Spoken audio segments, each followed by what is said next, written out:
카테고리 5의 14호 태풍 찬투가 우리나라에 영향을 미칠 수 있어 신경을 곤두세우게 됩니다.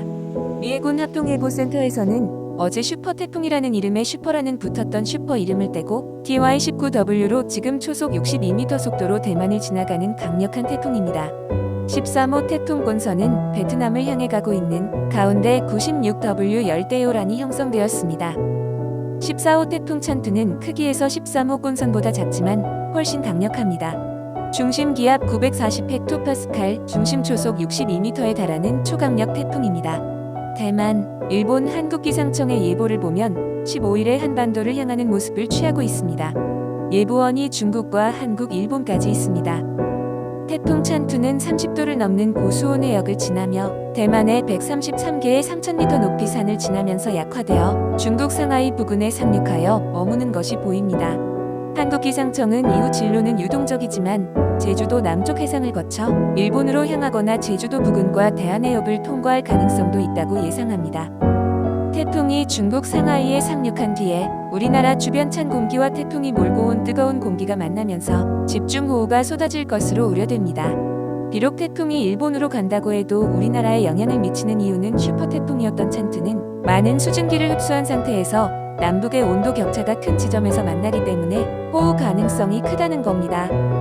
태풍 찬투가 원래의 진로에서 조금 더 오른쪽으로 틀어서 중국 남부에 상륙하는 것이 아닌 우리나라를 향할 가능성이 높아졌다는 기상분석관이 예상했는데요. 기상분석관은 우리나라 대기 상층에 찬 공기가 머물고 있기 때문에 대한해협이나 일본 쪽을 향할 가능성이 높을 것으로 아직까지는 보고 있지만 태풍 진로의 변동 가능성이 워낙 크기 때문에 다음 주 초까지는 상황을 조금 더 지켜보아야 한다고 하였습니다.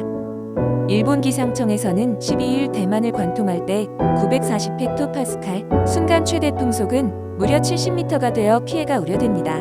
15일 중국 상하이와 한국 남해, 일본 규슈까지 태풍의 영향권에 들어가겠습니다. 중심 기압이 960헥토파스칼, 순간 최대 풍속 69m, 최대 풍속은 40m로 여전히 강한 세력을 유지하겠습니다. 여기에서 경로가 유동적인데요. 유럽 중기예보센터는 태풍이 강한 세력으로 일본 규슈를 관통하고 도쿄 앞을 초속 50m로 지나갈 것으로 보고 있는 반면 미국 기상청은 일본 열도를 관통할 것으로 예측하고 있습니다. 글로벌 예측 모델에서도 일본 관통을 예측하는 모델과 일본에서 한국으로 올라올 수 있다는 캐나다 예측 모델도 있습니다. 유럽 중기예보센터 예측을 살펴보면 12일 대만의 992헥토파스칼, 초속 55m 세력으로 지나 14일에 중국 상하이에 995헥토파스칼로 올라올 것으로 봅니다.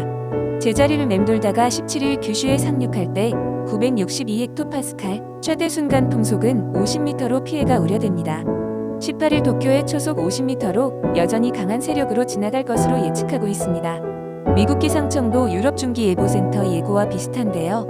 14일 중국 상하이 부근까지 올라와서 계속 제자리에서 뺑뺑이를 돌다가 17일 일본 규슈에 상륙하여 일본 남해안을 따라 지나갈 것으로 예상하고 있습니다. 13호 태풍 곤선은 11일이나 12일에 베트남 다낭에 상륙할 것으로 예상합니다. 96W가 태풍으로 발달할 가능성을 제시하는 예측도 있지만 태풍 찬투에 흡수되어 일본으로 갈 가능성이 높습니다. 한편 미해군 합동예보센터는 열대 저기압으로 일본으로 갈 수 있다는 예상도 있어 지켜보아야 할 것입니다. 태풍 찬투가 일본으로 가는 것이 대부분 예상하고 있지만 우리나라 기상청에서는 남해에도 영향을 미칠 수 있다고 하니 지켜보아야 할 것 같습니다.